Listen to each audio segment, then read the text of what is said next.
পূর্ব মেদিনীপুরের কোলাঘাটের পয়া গ্রামে বাজিপাড়ায় চলল তো পুলিশি তল্লাশি। কোলাঘাট থানার ওসি রাজকুমার কুণ্ডু, ওসিআই তমলুকের নেতৃত্বে রাত 10টায় পয়া গ্রামের বাজিপাড়ায় হানা দেন বিশাল পুলিশ বাহিনী নিয়ে। ঘণ্টা দেড়েক তল্লাশি চালায়। বেশ কয়েকটি আতশবাজি কারিগরের বাড়ি থেকে প্রায় 800 কেজি বাজির মশলা ও উপকরণ উদ্ধার করে। সিআই সাহেবের নেতৃত্বে, সিআই তমলুক সাহেবের নেতৃত্বে আজকে রেড করা হয়েছিল।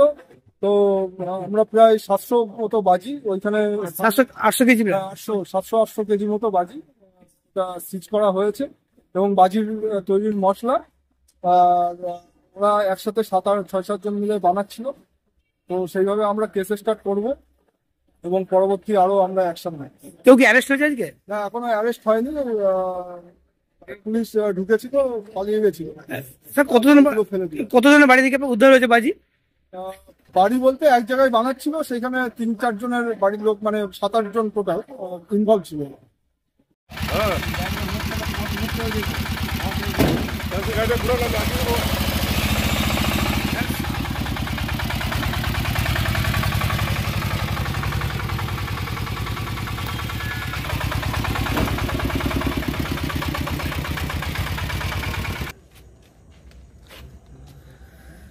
এখনো দুটো দিতে হবে, এখনো দুটো দিতে হবে। বাবা তো আলমারির ভিতরে ঠিক রেখেছে কাপড়,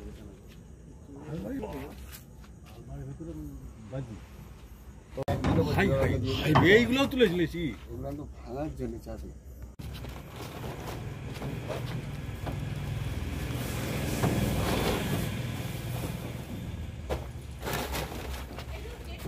হ্যাঁ, কি হলো দেখে যাও।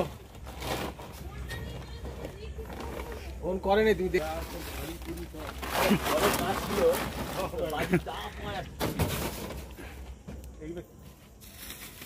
খোলা খোলা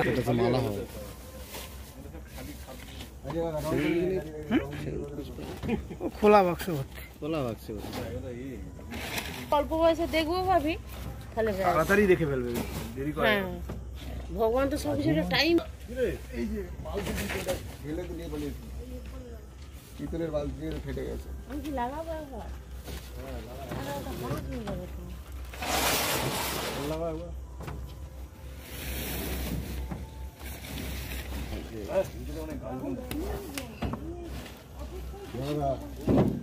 যদি ফাটা ফেলাই গেল মুক্তি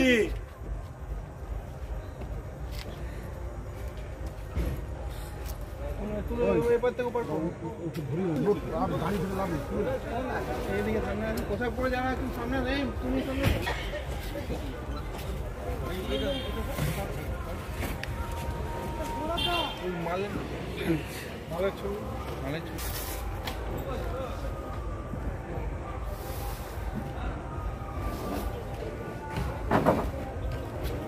দুটো গাড়ি নিয়ে যাও না, বেকার ইসে করছো না। হয়ে গেছে,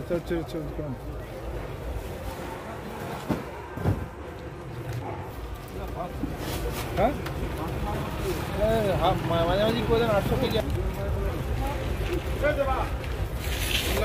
ফাইন দিয়েছে, ওইটা তোলুন। সব নিয়ে নিচ্ছে, করে নিচ্ছে।